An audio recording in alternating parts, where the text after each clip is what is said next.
Good afternoon, everyone. Oh, that was wimpy. Try it again. Good afternoon, everyone. Yes. Good energy there. We are going to have good energy this afternoon with our next presenter. Her name is Nancy Rynes. She's from Boulder, Colorado, and 2.5 years ago, she had her near death experience. As a result of coming out of that near death experience, she experienced some negative after effects. And as time wore on, she discovered that the information given to her during her near death experience would help her overcome some of these negative after effects. And that's what we're going to learn about today in her presentation, Awakening to Life. Would you please welcome Nancy Rynes? Thank you. Hi, everybody. I want to start off by giving you a little bit of an introduction to me because I think some of you don't really know who I am. I'm one of the newbies on the block. I'm the new kid on the block. So I'll start off with a little introduction about me. I'll give you a small, short introduction into my NDE, and then we'll go into kind of the meat of what I wanted to talk about today, which is something that Scott mentioned. What not a lot of us actually want to talk about it too often is maybe some of the negative effects of after effects of having an NDE and how we might be able to come through them, or at least how I came through mine.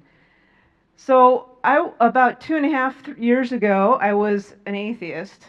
I was an agnostic. I didn't believe in any of this stuff. I thought y'all were crazy for coming to these types of conventions, and I would have called myself crazy for thinking that I would ever come to an INS convention. I was raised Catholic, but during my teenage years, I turned away from that for a lot of different reasons. And as I went into my university years, I studied the sciences. I studied geology and archaeology, which are both very physical sciences.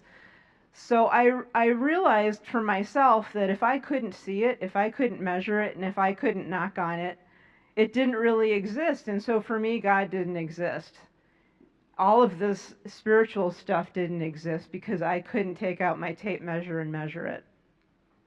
So for most of my adult life, for probably 25 or 30 years, I was going back and forth between atheist and agnostic.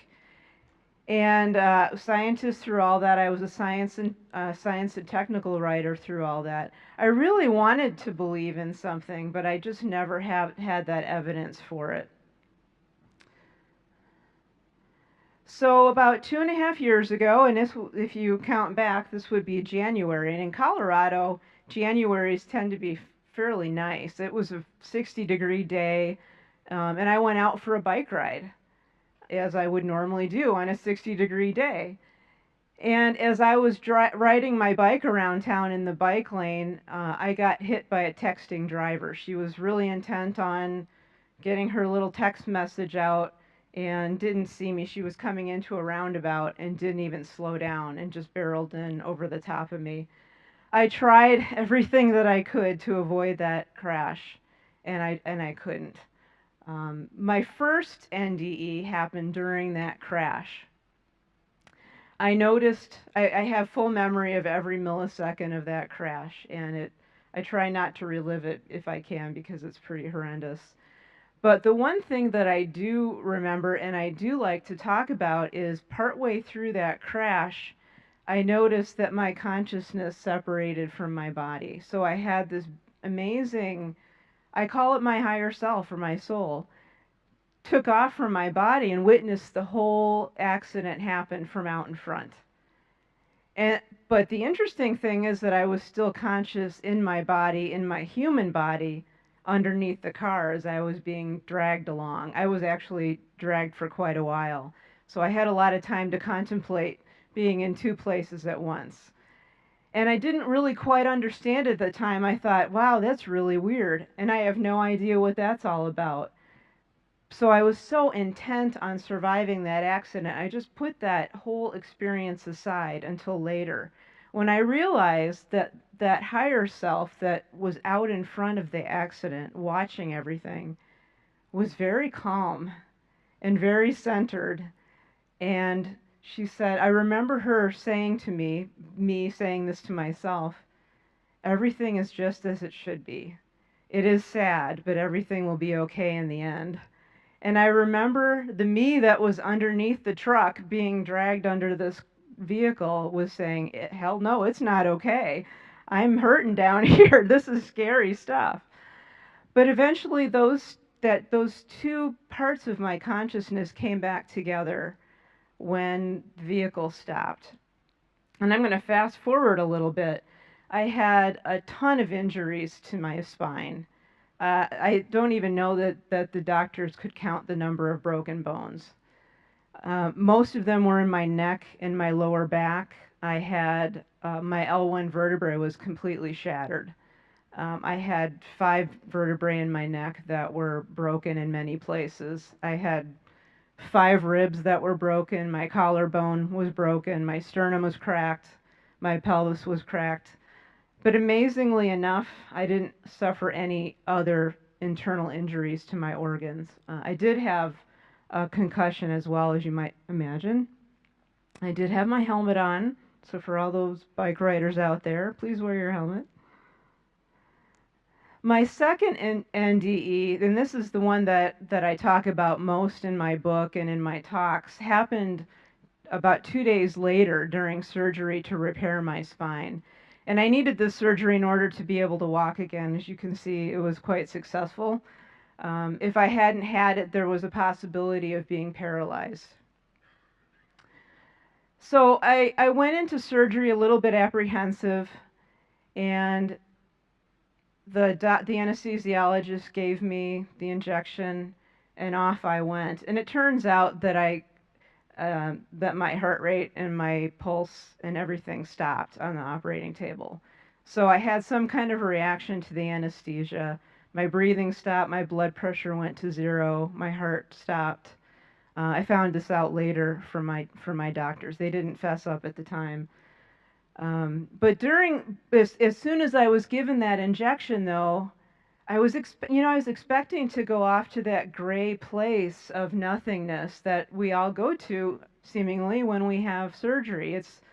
It's usually kind of blah, and then you wake up in the recovery room and everything's fine. Except I woke up in this beautiful mountain meadow surrounded by mountains all around and these beautiful clouds in the sky and a warm kind of silvery warm light all around me. But what struck me absolutely, it actually fell to my knees, was the amount of peace and love that I felt. And I can tell you that when I was there, my first thought was, how come I'm here? I don't believe in you. I don't believe that this could be for me because I'm an atheist. And the answer I got back was, you're my child, welcome home. And so I was welcomed home. And I realized right then that everything that I had believed as an adult was wrong. I had spent so many years denying all of this, all of the spiritual stuff. And the reality was I was completely turned upside down by this whole experience. The fact that I call this presence the divine presence could accept me back in without hesitation, with such love and compassion, was astounding to me. And I spent several moments there alone until finally a female entity came up, and she was to be my guide through the rest of my journey. And I thought I was going to be prepared to completely die. I at that point I thought, all right, I'm in heaven, I'm dead. Okay, this is cool. I'm going to go on and be with my family. And it turned out wasn't going to be the case. But this woman came up and embraced me with this amazing energy embrace of pure love. And she welcomed me home. And I had the impression that I knew her from a long time ago. And it was so moving that I think I probably spent the first 10, 20 minutes with her crying and sobbing, and I couldn't believe that I was here. I thought, as a Catholic girl, I'd end up in hell for being an atheist. And here I was in this beautiful, loving, peace-filled place. So, she took me on a grand tour that lasted for what I think was months. It felt like months when I was there. There really isn't any time in that spiritual realm, as I'm sure you all know. If I were to put it into human terms, I would say it was 3 or 4 months for me. I had this huge tour. It was like, for me, I guess I needed more help than most of y'all needed if you were an NDEer. I needed the college level course on not only coming into spirit, but also returning to my life on earth. So she took me around, and in each location she taught me different things. So at one point she brought me to a pond, which is where I had most of my life review. She brought me up into a brook and a meadow and beautiful mountains, and it was incredible. But for me, the main purpose was, and she told me this, is I want you to understand how to bring all this back to your life on earth. Because the point of all this was for me to bring heaven into my own life and into the lives of the people around me and into anybody else that wanted to listen. And I said, hell no, I'm not going back. But it turned out that that was the case. I was going to come back. I had made an agreement to come back long before I was born. But the purpose of her teaching was for me. It was to teach me how to be not only a good person, but how to make my life really what I wanted it to be. And again, she said, and you might want to share this with others who want to listen to you. So I had a little bit of a breakdown. I threw a temper tantrum when she was going to send me back. I'm not proud of this. I was in her face, screaming and yelling, no, I'm not going back. No, I'm not going back. And I think I was doing this with her standing right in front of me. And now I feel a little bit, sheepish about yelling at this being, but I was adamant that I was not going back. And she said, unfortunately, you do have to go back, but before you go, I'm going to heal you. And so she laid her hands on different parts of my spirit body, and I didn't really feel anything except her touch. But later, during my recovery, I had no pain in those areas. I had no pain in my collarbone. And I'm told that those hurt a lot when they get broken. But I never had any pain. I never had any pain in my rib cage either. And I had 5 broken ribs that never hurt. I never had any pain in my pelvic. I had a crack up here in my pelvis. I never had any pain there. I had some pain in my back and my neck as a result of the surgery, but it wasn't that bad. So she healed me before she sent me back. And I woke up in the recovery room screaming. I was crying and screaming, and I wanted this woman back, and the doctor had no idea what was happening. So I dealt with this for quite a while on my own. I mean, I talked to the chaplain a few days after my surgery, and I told my 2 sisters here in the front. But I didn't really tell a lot of people what happened because I had no clue what just happened. I don't believe in any of this stuff. So I had no clue what just happened to me. Luckily the chaplain said, it was real. I see this all the time. Believe that it was real. You started to die on the road when you were hit by the car, and you died on the operating table, and you went to heaven. That was her word for it. And that's when I started to realize, oh my God, this is really real. All this stuff is real, and I've been denying it my whole life. So within that first week, though, I started to see some of the positive after effects that we all talk about. I was in this blissed out state. Everything was great. I loved everybody. I loved all the nurses that came in. I mean, I loved the housekeeping staff. I loved all the doctors. It was awesome. I was blissed out for probably 3 months, 4 months even, just living in this amazing state of bliss.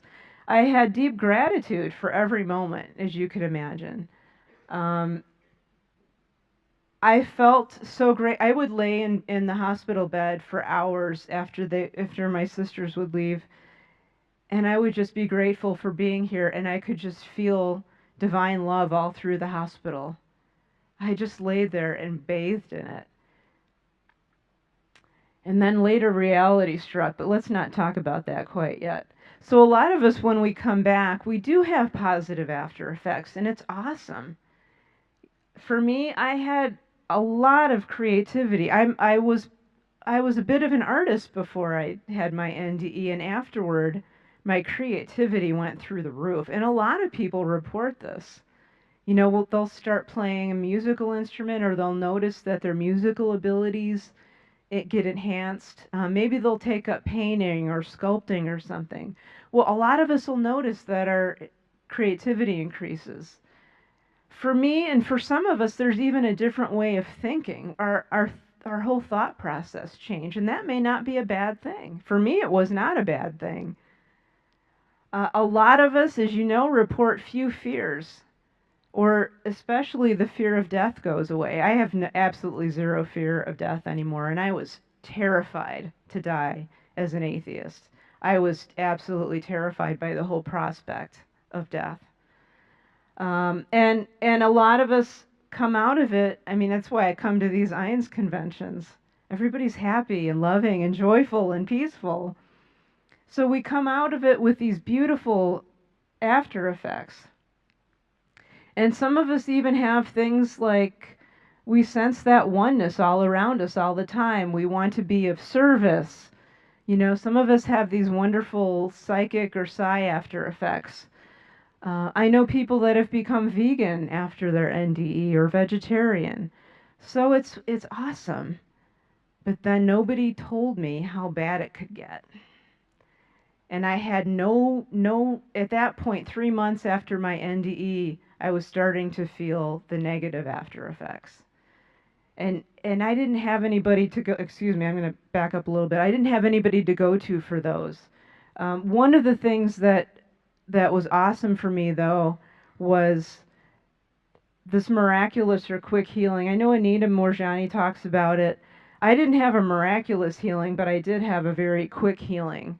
I think as a result of having had that spiritual healing from my guide. So this is me in the hospital the day that I was allowed to walk after my surgery.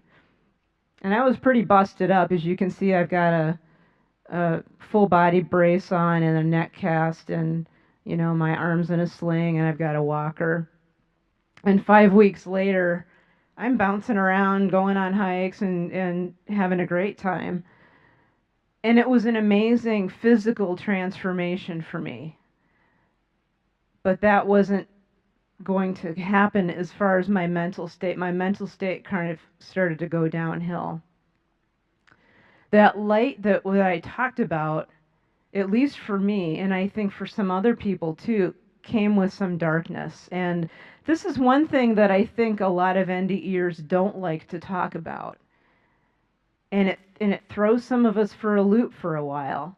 But man, this change from atheist to believer flipped my entire world upside down. It was a good change, but it took me time to really make peace with that change, to flow with it. This one, a lot of us talk about initially, and I had this in spades. I started crying. After about 3 months, I started crying every night because I couldn't feel divine love anymore.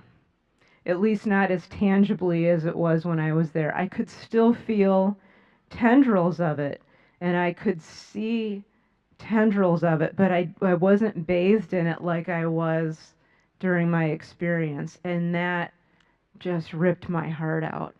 And I cried almost every night for probably another 3 months. And my sisters probably don't know this, but I actually asked every night, I asked God to take me because I didn't want to be without that love. It was so hard. we oftentimes have grief over the changes in our life because it can really, really flip us upside down. Again, this isn't necessarily a bad thing. We just have to deal with it. We have to learn how to change our lives in a positive way. But we still have to grieve. Grief is a part of the process. Um, I still have trouble with the world's violence and the hatred that I see. So I've had to learn how to deal with that. Um, and I at first was terrified because I thought everybody's going to think I'm nuts. And all of my friends who are scientists are going to think I'm crazy. And I think a lot of you may have had that same experience. That terrified me. Luckily, I had a good solid foundation in my family so that I wasn't too terribly worried about what was going on with my friends.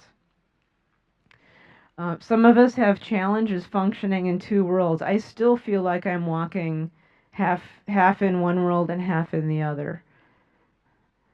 And you probably, heard these anger. I was angry at God for a long time that I was sent back. I hate to admit that now, but I was mad. I did not want to be here. Again, we have things like problems with loud noises, and this is the one that sometimes gets me. I make a joke out of it now, but I sometimes feel like I'm an alien on Earth. And I put this little guy here because sometimes that's what I felt like. I felt like that little red guy over there with two eyes up on stalks. I just didn't, for a while, I didn't know how to relate to normal people anymore. So there are some other effects that we can have, but for the most part, if we get mired in these negative after effects, they can lead to us into some dark places. And I was really depressed for a while because my entire life was changing. We might withdraw, we might get angry, we might have some health problems, job challenges. I ended up quitting my job because I was working for a defense contractor and I couldn't make weapons anymore. So that wasn't a bad thing, but it can still, affect our lives.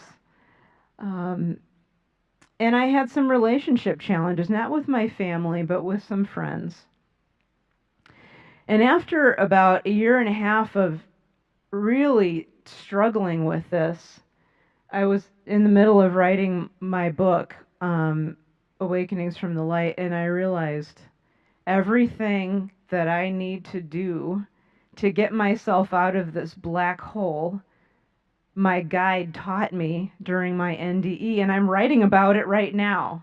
How come I'm not doing this? And once I made that connection that everything that she taught me was meant not for some future date, but for right now in my life, that it was my guidebook for coming back here and being productive and being positive and being loving, then I had that aha moment like, oh my gosh, this is awesome. She gave me my own personal Bible for how to live my life in a positive way. I know I caught a lot of flack about this initially from bloggers and from people on the internet, but I started blogging about my experience quite early on, as soon as I realized that the keys were in what she gave me during my NDE, because that was how I process stuff. I need to write about it and I need to share it in order for me to make it part of me and for me to kind of think it through and ponder it and contemplate it. So I started blogging and then I wrote the book. And again, the keys to my recovery or coming back into my life in a better way, in a more loving way, really lay in what she taught me. All those months that I felt like I was there, which in our time was really only a few minutes. She gave me those, and it's a huge list. But there are three main ones that I want to talk about today. The first one, and she made this very clear to me during my NDE, connect with people. that was one of her primary objectives for me, was to connect with others, because in those connections, she said, this will be the key to your salvation, is connecting with other people. And I had no idea what she was talking about at the time. So reconnecting with family and friends and community, she said, building that community, find your community. And I have no idea who that community is, until, by way of a couple of friends, I found Rynes. And Rynes saved my life, because I was still struggling with being in that black hole. I had no sense of community. I had my family, but my friends were still like, you know, you're different and it's cool, but we don't understand you anymore. But once I found Rynes, and I'm going to call out Jackie Arnold back there in the Boulder group, she basically brought me in. I live near Boulder, Colorado. And once we connected, she basically brought me in like I was a long lost daughter, and just embraced me with love, just like my guide. And it's been awesome to have that community, all of you, brought into my life, because you gave me the strength to be able to do this today, and to come back and to make my life what I wanted it to be. I've also realized that the power of choice, my power of choice in each and every moment, to live my life in a positive way, to live my life in a loving way, saved me as well, because I had control over every decision that I made. It's the only control that I really have in this life. How I think about the world and how I act in the world. And so I don't know that I developed it. I think one of my guides, I still talk to them, by the way. I think one of my guides gave this to me. She said, see love, feel love, and then be love. And we'll talk about that in a minute. But once I started to go with that, my life got a lot better. And finally, the biggest one for me, in retrospect, was letting go and allowing the experience and the divine to change me. Because I realized that when I fought it, when that old atheist wanted to come out, and when she was scared and was afraid of dying, when that old atheist thought process came out, what I needed to do to make myself feel better is just to let go and realize that I was on the right path for me, that this was okay, that God has my back. So, for those of you who may have had an NDE, or for those of you who are supporting an NDE, you can actually do some of these things. Or even if you haven't had an NDE and want to learn how to make your life better, not going through what I went through.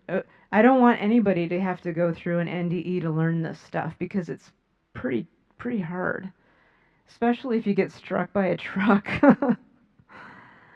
So if you're struggling, if you know an NDE, if you are an NDE, practice seeing love, feeling love, and being love. And I'll talk about that in a second. Connect with spirit and your guides through prayer, meditation. For me, it's contemplative prayer, which is a Franciscan form of prayer. Whatever you can do to connect, to stay in connection with your higher power, do that. And then once you feel that connection, whether it be through prayer or meditation, or even taking a walk in nature or gardening or whatever it happens to be, learn to let go and let the divine work in your life a little bit more. You don't have to control every minute of every day. And know that you're on the right path.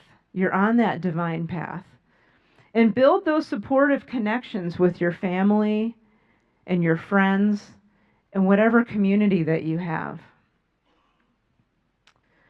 And I like to also do a mini life review every day. I know this kind of freaks some people out, but I like that part of my NDE. I thought it was really cool, because and it was hard, But it was really cool because I got to see how every one of my decisions and how every one of my actions affected everybody else. So I do that every day. I practice gratitude. And I'm always asking, what's the lesson in this for me right now? What can I learn from this? Because for me, it was all about the lesson. And I love this picture of the little girl because one of the main things that my guide left me with, she said, don't always be so flippin' serious. She said, have fun, play, enjoy your life. That's what it's all about. You have a very finite amount of time to come here and enjoy who you are, so do it. And so that's why I put the little girl with the bubbles. Have fun. Be of service if you can, if you feel the need to. I know that that's helped me a lot too, to give to other people, to love other people, and seek any additional help if you need it. There are tons of people that want to help. So we'll go through seeing love. And this is something I developed while my sisters were helping me recover. I started going for walks as a way to recover physically, but I didn't realize at the time that they were also helping me recover emotionally. So I would go out on these walks through town and I would practice seeing any evidence I could find of love all around me. And I did that because I was so disheartened by the news that I heard every day. I wanted to make sure that I was focusing on the love around me. And that's what you can do to focus on the love. Go out looking for it.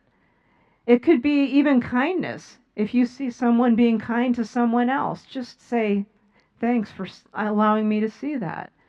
You know, look for evidence of compassion.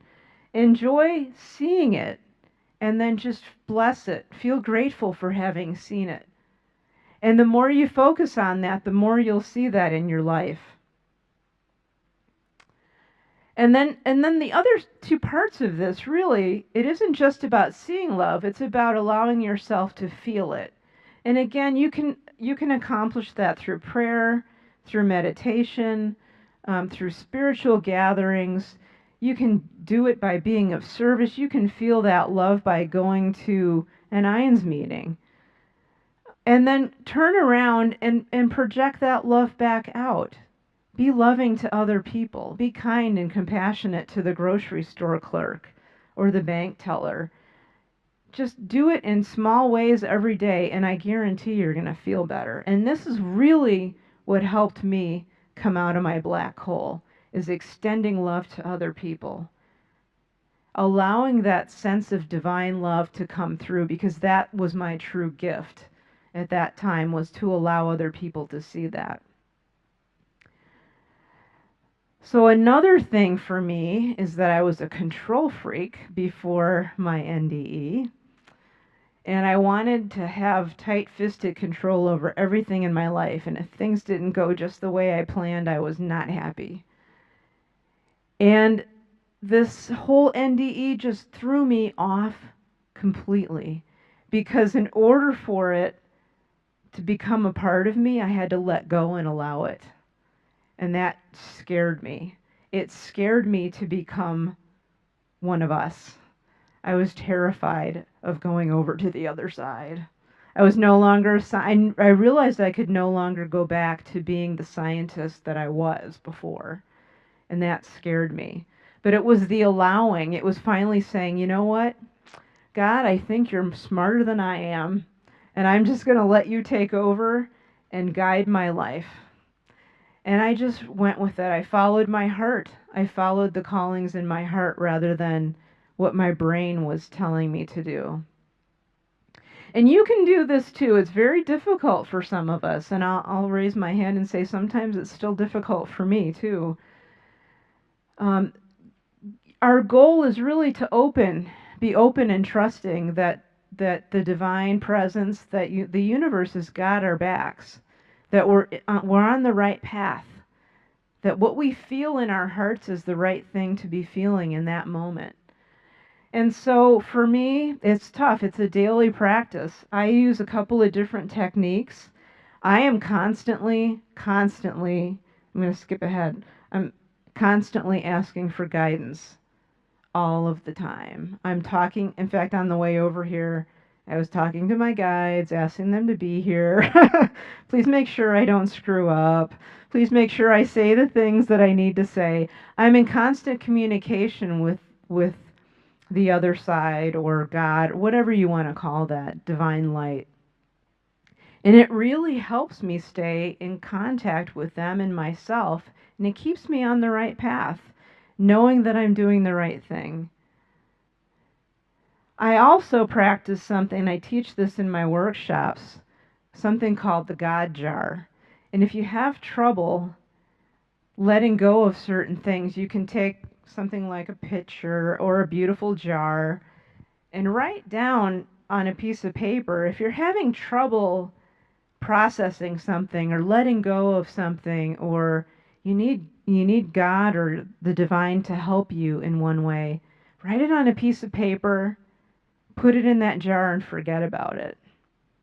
And just see what happens. It's just letting go of that control that you need to have over everything in your life. And I've done this for a couple years now, and it's crazy that stuff gets taken care of without me having to worry about it. It's awesome. So give it a try. And the other thing, I think NDEers are a little bit more prone to doing this, taking a leap of faith, because we don't have, or a lot of us don't have that sense of fear anymore. I don't have a sense of fear anymore. I'm not afraid. So I'll take those leaps of faith. I'll quit my job and go off and do my own thing without having another job to fill it in. So take those leaps of faith if you really feel in your heart that this is the right decision. It's okay, because this heart sense, that heart feeling, that gut sense is where the divine speaks to each one of us. That's what I came away with. This is my compass. If it doesn't feel right here, it's not right for me. And if it does feel right here, then I'm going to go ahead and do it, because I know that's divine guidance. So it's a lot easier for me to take a leap of faith these days. And I put the eagle here because a few days ago, one of my spiritual guides put that image into my head, and she said, letting go is really just like a bird taking flight. A bird doesn't sit there and think, gee, I wonder if that air down there is going to support me when I leap off this branch. It just takes off and flies, as long as it feels that the currents are right. And so that's the image she put in my mind, and I wanted to give that to you today. Remember, it's a leap of faith sometimes. Just follow that heart sense. So my mini life review. This doesn't have to be journaled. I often don't journal this. I write for a living, and so journaling sometimes is not what I want to be doing at night before I go to bed. But I do contemplate these things every night. I think about what I'm grateful for that day. What good things happened to me today? What went well? And then how did I make a difference for someone? Or did I? Maybe I didn't. Maybe today was just a flat day. I lived an okay life today and everything's great. But maybe I smiled at the teller I do this all the time. I joke around with the tellers at my bank because they can sometimes have a bad day. It's tough running all those people through the bank. So I go in there and joke with them, and I feel good about that because they start smiling.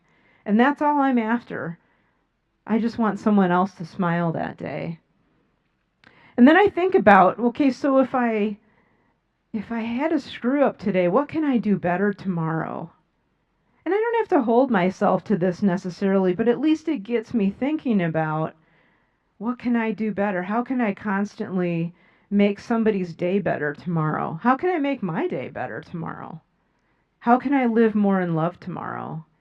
How can I be kind to someone? And sometimes this one's tough. This was the toughest part for me during my NDE, is how did others view me? Because during my life review, I wasn't held in judgment by a God sitting on a throne with a big scepter and telling me I was going to hell because, I did something bad when I was 7 years old. What happened was I was there with my guide, watching everything that I'd ever done and seeing the ripple effects throughout all of the people around me, and I was the one doing the judging. I started feeling really bad about certain decisions that I'd made, and I realized, oh my gosh, that decision that I made affected somebody else in a negative way. And then I felt sorry and I wanted to make amends. So it was really all about me judging me, about me wanting to improve my own life. And so every day I think about, of the things that I had done that day, how might others have reacted to that? How might others have viewed me? And you can't really be like a life review every day. It's not going to be exactly like it was, during our time on the other side. But at least it gives you a sense of some of the things that those of us who have had NDEs have to think about or have thought about. And it gives you something to look forward to the next day. How can I be a better person today? So I wanted to talk a little bit about how do I help an NDE? Or for those of you who know someone who's had a near-death experience or any other kind of spiritually transformative experience, it doesn't have to be just an NDE. What can you do? Because my sisters were awesome. And my friends, Jackie and all my new friends in Boulder were awesome. But for those of us who struggle, I've heard from so many people who come up to me after my talks and say, my family doesn't get it. My family thinks I'm crazy. What do I do? Or my sister had an NDE or my dad had an NDE and I don't know how to help him because he's struggling. These are just a few tips that I came up with as a result of going through this the last couple of years. First of all, I'm sure everybody here knows that NDEs are real, otherwise you wouldn't be here. At least I hope not. Believe in your NDE, and I know all of you are awesome with this too, because we all know they're real. But if you have someone in your life that can believe in you, or if you can believe in your NDE, that will help that person immensely. And again, learn more. I'm constantly learning about NDEs all the time, and other experiences, STEs, visions, you name it. They're all cool. I love reading about them. Encourage your NDE to connect with others. This is extremely important, especially if they're new. And I've been helping a couple of people in the Boulder area and online as well who have no one to speak with about their experience. So if you have experience or are experienced NDE, reach out and help those people. See what you can do to bring them into a community. Provide a safe environment for them to talk. My family is probably sick of me talking about my NDE, but they helped me because they just listened. They just listened, and that's all I needed. And allow for growth and room for change, because you never know what's going to happen. That person could change for the better in ways that you can't even imagine. Respect your NDE's path in life, whatever it happens to be. It could take them in places that they hadn't expected. They might be flying off to Australia to go to a conference, and you're like, really? You're going to go to Australia to listen to more NDEers talking? Just encourage that. And don't expect the people to stay the same. I expected myself to stay the same, but expect that this experience will change them, because it changes all of us. And if you want to, do some of the exercises with your loved ones that you might hear about either in rooms like this or in other books. Go ahead and do those exercises together and allow yourself to be changed by the experience. Because I don't think that you can have an NDE in your family or amongst your friends and be a compassionate person and not let that change you. I mean, we're all. I know I came back starry-eyed, like, oh my gosh, everything's great.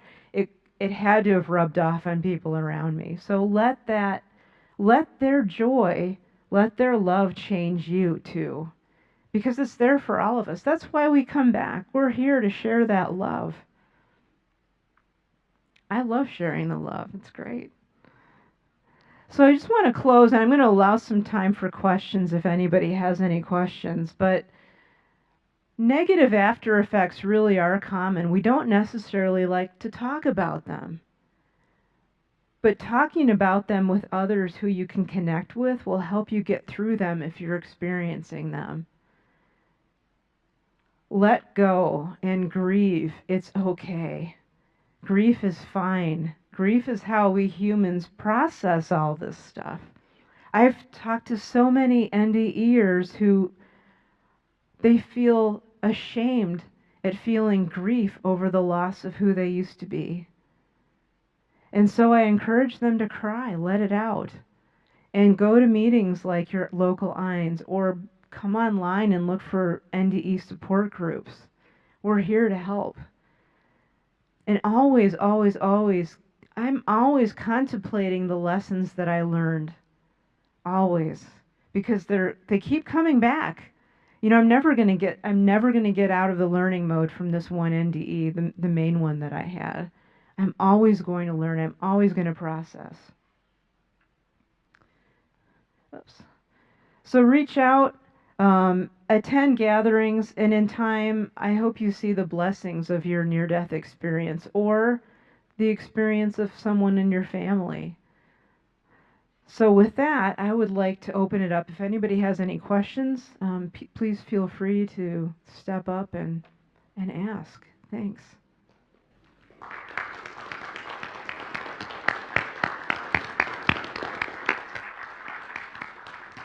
Yes, thank you for sharing your experience. One question I have as part of a IAN's group that meets and has experiencers meet together is that I've had an individual say that I don't want to be here, I want to be there. And my response is, well, it's important to be here even if you don't see it. Right. Your thoughts on that? It is important to be here, and the reason I think a lot of us are here, I can't speak to that particular person, but I know that I was given several things to do when I came back, and there's a purpose in coming back. There's a purpose for a lot of us in coming back. For me, it's being a source of that divine love. It's showing people what it was like to be in heaven, what it can be for us, to be a positive source of love, because sometimes the world feels like it's falling apart.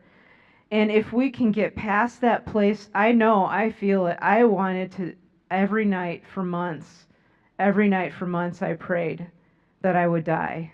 Every night. And so I get it. Until I realized that the main purpose for me was love, sharing it. So if you can help that person find some kernel of a purpose, whatever it happens to be, there must be some spark of positivity in that NDE. And try. I know it's hard. It's really hard. And I would love to just go up to that person and hug them. And it can take time to find what that spark is, what that purpose is. But it might be just being a source of kindness or love. And I would encourage that person to try, if they can, to be of service in some way. Volunteering in some fashion or another. I hope that helps. Thank you. Given your long background in solid science, Right. and your unexpectedly transformative change, Right. Yeah. in your course, I'm sure you agree with me that we'd have a better world if we could somehow open all those wonderful scientific mindsets that are closed, if we could open them to the understandings that you now have. Right. And specifically, I'm sure you thought about this. I'd love to know your thoughts on taking what we here know and approaching somehow the scientific method and the definition of what is called evidence and work some kind of magic in a larger scientific community so that we all come together in a wider understanding. I would love to hear your thoughts on that. I would love to hear my thoughts too. It's one thing that I really, really want to be able to do because the two shouldn't be as divided as they are.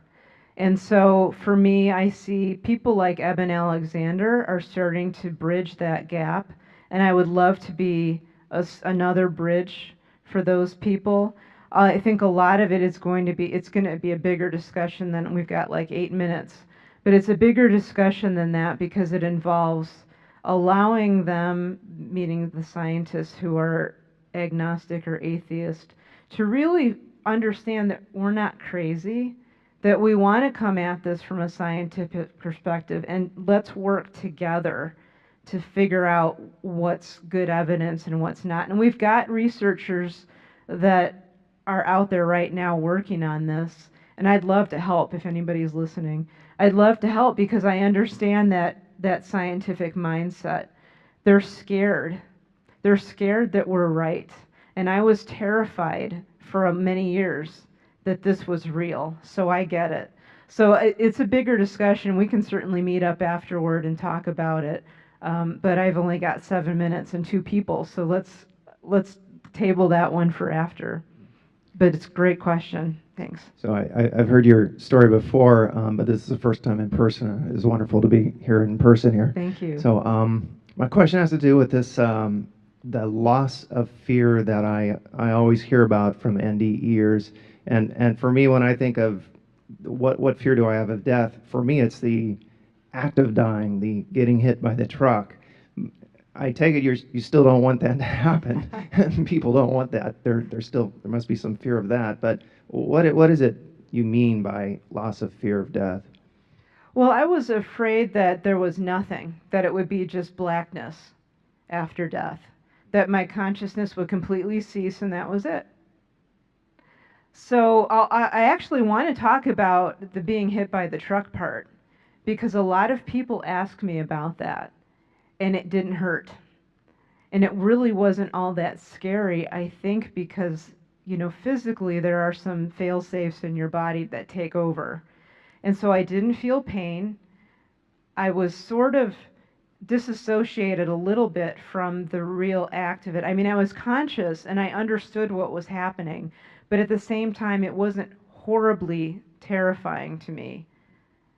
So it wasn't that bad. And I will say, for any of you who we've had a loss in our family with an accident.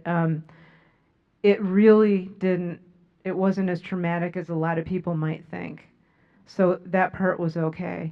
But I was really terrified that there would be nothing, absolutely nothing after death. And I was completely wrong. I'm happy to say I'm completely wrong, that there really is the consciousness survives death. Thank you for a really wonderful talk. Thanks. I'm curious just a little bit about the timeline of the surgery till you were able to go back to work, till you decided the work that you were in no longer fit your life and you moved on to do something else. Okay. So I had the surgery on January 6th of 2014. It took me about, remember that picture where I was out hiking? That was about 5 weeks later. And then I went I was actually working from home, I think it was like 6 weeks or 7 weeks after, working from home a few hours a day at most, like 2, my doctor said, 2, because I still had a little bit of a concussion issue. It was mostly from the concussion, not the physical trauma. And then I went back into the office, I think it was 3 months after the accident. And within a day, I knew I was going to need to quit. It was almost immediate. I was like, this isn't it. I can't do this anymore. I did last maybe a month of working part-time, and then I finally said, yeah, this is just not going to happen. So, yeah. My past history with IAN's organization, and I used to field calls from NDEers, and the NDEers wanting the suicide ideation. No one took action as far as I know, but it's not an uncommon thing, and they really wanted to go back to that peace that they had experienced, even though they knew they shouldn't. But there was still that desire, and they needed to talk about it. But it's very common. Well, thank you for that. Thanks for doing that work. It's really important. I thought about it. I really did. And I was pretty close a couple of times. Luckily, I had people I could talk to. I had my sisters. Whenever I was feeling a dark day, I would call one of them. And later, after Jackie and I met, she helped me out a lot, even though she might not realize it. But I relied a lot on other people during that time, and I knew I had friends, I had my daughter, I had my family to live for, so I had something. I knew I would get through it, but boy, it was dark. It was really dark. So thanks for doing that work. It's really important, and I kind of hope that we have more of that. We really need it. I talk to so many NDEers that want to commit suicide, so thanks for that. Great presentation. Thank you. Why do you think the God jar works? I think it's because we're just letting go. For me, it's forgetting about what I'm asking for. You know, it's stepping back from the attachment to whatever it is. So, for example, it might be I used it last year to come to Rynes, and I actually was still recovering financially from my accident. The woman who hit me didn't have insurance to speak of. And so I was fielding all this from my own savings. So I was dicey financially, you know, wanting to come to the San Antonio meeting. And so I put it in my God jar. What I had been doing before that, I was like trying and really thinking about how I might make it work and trying to finagle it and really grabbing onto it and just staying mired in the attachment. And I did the God jar. I wrote it on a piece of paper, put it in there, and forgot about it. And just let go, and I let the divine presence work on it. And of course, then Jackie stepped in and helped me go to San Antonio Rynes meeting. But I think it's really more of getting your own energy out of it and letting that divine presence work on it for you. And it might work in ways that it might come together in ways that you can't even possibly imagine or finagle on your own. So I keep telling people, you know, God's smarter than we are. And so if we step back and let God handle it, it's a lot easier. And then sometimes if it's not really all that important, you kind of forget about it and go on to something else. So apparently it was important. I was at Rynes last year, so it does work. It's just the letting go of the attachment to the outcome. Yeah. Anybody else? All right. Well, thank you all for coming out today. I really appreciate it. Thank you. Thanks.